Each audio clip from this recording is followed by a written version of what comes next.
Hi all, welcome back to Ranjitha YouTube channel. ನಾವಿವತ್ತು carrot ಒಬ್ಬಟ್ಟು ಯಾವ ರೀತಿ ಮಾಡೋದು ಅಂತ ನೋಡ್ಕೊಂಡು ಬರೋಣ. ಎಲ್ಲರೂ ಹೇಗಿದ್ದೀರಾ? ಎಲ್ಲ ಚೆನ್ನಾಗಿದ್ದೀರಾ ಅಂತ ನೆನೆಸ್ತೀನಿ. ಮೊದಲಿಗೆ ನಾನೊಂದು ಬೌಲ್ ತೊಗೊಂಡು 1 ಕಪ್ ಮೈದಾ ಹಸಿಟ್ಟು ತೊಗೊಂಡಿದ್ದೀನಿ.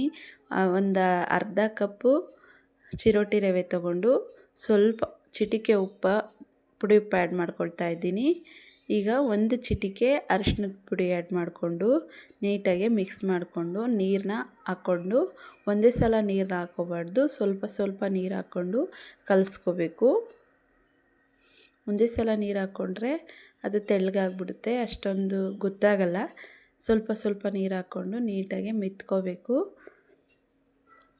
ಈಗ ರೆಡಿಯಾಗಿದೆ. ಈಗ 1-2 ಟೇಬಲ್ ಸ್ಪೂನ್ ಎಣ್ಣೆ ಹಾಕ್ಕೊಂಡು ಈಗ ಮೆತ್ಕೋತಾ ಇದ್ದೀನಿ ನೀಟಾಗಿ. ಈಗ ಈ ಥರ ನೀಟಾಗಿ ನಾದ್ಕೋಬೇಕು. ನಾದ್ಕೊಳ್ಳೋದ್ರಿಂದ ಎಳೆ ಚೆನ್ನಾಗಿ ಬರುತ್ತೆ. ಈಗ ರೆಡಿಯಾಗಿದೆ. ಈಗ ಮೇಲಿಂದ ಕೆಳಗೆ ಈ ಥರ ಹಾಕೋದ್ರಿಂದ ಹಿಟ್ಟು ನೀಟಾಗಿ ನಾದ್ಕೊಳ್ಳುತ್ತೆ. ನೋಡ್ತಾ ಇರ್ಬೋದು ನೀವು ಆಲ್ರೆಡಿ ಎಷ್ಟು ಸ್ಮೂತ್ ಆಗಿದೆ ಅಂತ. ಈಗ 3 ಕ್ಯಾರೆಟ್ ತೊಗೊಂಡಿದ್ದೀನಿ. ಇದನ್ನು ಕ್ಯಾರೆಟು ಸಣ್ಣ ತುರ್ಕೋಬೋದು ಚಿಕ್ಕದಾಗಿ. ಈ ಥರ ಚಿಕ್ಕದಾಗಿ ಹಚ್ಕೊಂಡು ಮಿಕ್ಸಿಗೆ ಹಾಕ್ಕೊಂಡಿದ್ದೀನಿ ನಾನು. ಈಗ ನೋಡಿ ಈ ಥರ ಗ್ರೈಂಡ್ ಆಗಬೇಕು, ಇಲ್ಲಾಂದರೆ ಹೂರಣ ಎಳೆ ಕನಕದಲ್ಲಿ ಒಡ್ಕೊಬಿಡುತ್ತೆ, ನೀಟಾಗಿ ಬರಲ್ಲ ಎಳೆ.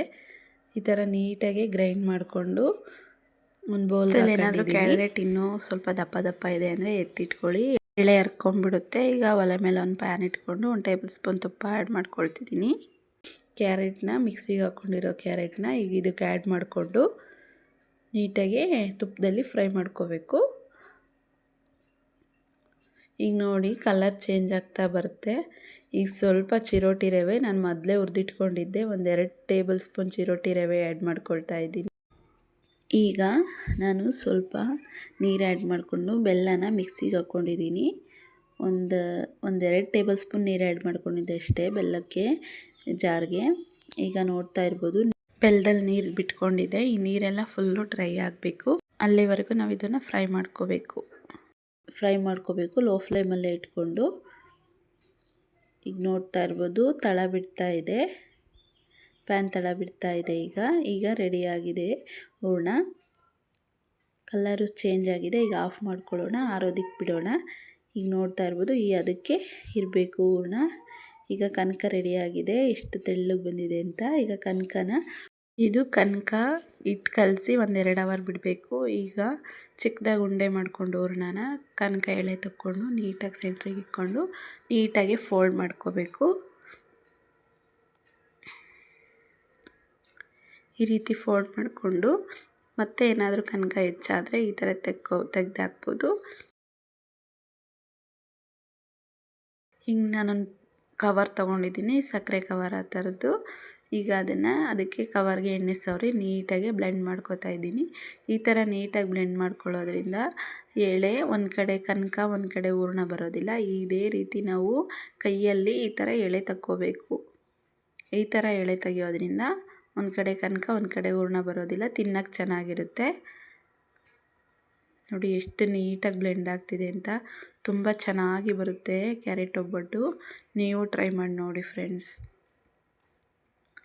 ಎಲ್ಲರಿಗೂ ಇಷ್ಟ ಆಗುತ್ತೆ. ತುಂಬ ವೆರೈಟಿ ಟೇಸ್ಟ್ ಚೆನ್ನಾಗಿರುತ್ತೆ. ಈಗ ರೆಡಿಯಾಗಿದೆ. ಒಲೆ ಮೇಲೆ ಒಂದು ಪ್ಯಾನ್ ಇಟ್ಕೊಂಡು ಎಣ್ಣೆ ಸವರಿ ಈಗ ಒಬ್ಬಟ್ಟು ಹಾಕ್ಕೊಳ್ತಾ ಇದ್ದೀನಿ ಒಲೆ ಮೇಲೆ. ಈಗ ಇನ್ನೊಂದು ಒಬ್ಬಟ್ಟು ರೆಡಿ ಮಾಡ್ಕೊಳ್ಳೋಣ ಅಂತ ಎಳೆ ತಕ್ಕೊಳ್ತಾ ಇದ್ದೀನಿ. ನೀಟಾಗಿ ಮಿತ್ಕೊಂಡು ನೋಡಿ ಎಷ್ಟು ಸ್ಮೂತಾಗಿ ಬ್ಲೆಂಡ್ ಆಗ್ತಿದೆ ಅಂತ. ಚಿರೋಟಿ ರವೆ ಹಾಕಿರೋದ್ರಿಂದ ಒಬ್ಬಟ್ಟು ಉಬ್ಬಿ ಬರುತ್ತೆ ನೋಡಿ. ಈಗ ಉಂಡೆ ಮಾಡಿಕೊಂಡು ಇದಕ್ಕೆ ಇಟ್ಕೊಂಡು ನೀಟಾಗಿ ಎಳೆ ಮಾಮೂಲಿ ಪ್ರೋಸೆಸ್ ಅದೇ ರೀತಿ ನಾವು ಈಗ ನೋಡ್ಬೋದು. ಈ ಒಬ್ಬಟ್ಟು ಒಂದು ಸೈಡ್ ಬೆಂದಿದೆ, ಇನ್ನೊಂದು ಸೈಡ್ ತಿರುವಿ ಹಾಕ್ಕೊಂಡಿದ್ದೀನಿ. ಈಗ ಅದೇ ಪ್ರೋಸೆಸ್ ಮಾಡೋಣ. ಈಗ ನಾನು ಇದಕ್ಕೆ ಕವರ್ನ ಇನ್ನೊಂದು ಸೈಡ್ ಕವರ್ ಇತ್ತಲ್ವ ಅದನ್ನು ಮೇಲೆ ಹಾಕ್ಕೊಂಡು ತಟ್ಕೋತಾ ಇದ್ದೀನಿ. ಈ ರೀತಿ ಮಾಡೋದ್ರಿಂದ ತುಂಬ ನೀಟಾಗಿ ಬ್ಲೆಂಡ್ ಆಗುತ್ತೆ. ನೀವು ನೋಡ್ತಾ ಇರ್ಬೋದು ಎಷ್ಟು ನೀಟಾಗಿ, ಎಲ್ಲೂ ಒಂಚೂರು ಎಳೆ ಹರ್ಕೊಳ್ತಿಲ್ಲ, ಅಷ್ಟು ನೀಟಾಗಿ ಬರ್ತಾಯಿದೆ. ಚಿರೋಟಿ ರವೆ ಹಾಕಿರೋದ್ರಿಂದ ಒಬ್ಬಟ್ಟು ಊದಿ ಬರುತ್ತೆ, ತುಂಬ ಚೆನ್ನಾಗಿ ಸಾಫ್ಟಾಗಿ ಬರುತ್ತೆ. ನೀವು ನೋಡ್ತಾ ಇರ್ಬೋದು ಎಷ್ಟು ಚೆನ್ನಾಗಿ ಉಬ್ಬಿ ಬಂದಿದೆ ಅಂತ. ನೀವು ಈ ರೆಸಿಪಿ ಮನೇಲೊಮ್ಮೆ ಟ್ರೈ ಮಾಡಿ ನೋಡಿ, ತುಂಬ ಟೇಸ್ಟಿಯಾಗಿ ತುಂಬ ಚೆನ್ನಾಗಿ ಬರುತ್ತೆ. ನಿಮಗೆಲ್ಲ ಈ ವಿಡಿಯೋ ಇಷ್ಟ ಆಯಿತು ಅಂದ್ಕೊತೀನಿ. Thank you for watching. ಹಾಗೆ ಲೈಕ್ ಮಾಡಿ, ಶೇರ್ ಮಾಡಿ, ಕಮೆಂಟ್ಸ್ ಮಾಡಿ. ನೀವು ಇನ್ನೂ ನಮ್ಮ ಚಾನಲ್ ಸಬ್ಸ್ಕ್ರೈಬ್ ಮಾಡಿಲ್ಲ ಅಂದರೆ ಸಬ್ಸ್ಕ್ರೈಬ್ ಮಾಡ್ಕೊಳ್ಳಿ. ಪಕ್ಕದಲ್ಲಿರೋ ಬೆಲ್ ಐಕಾನ್ ಕ್ಲಿಕ್ ಮಾಡಿ. Thank you all.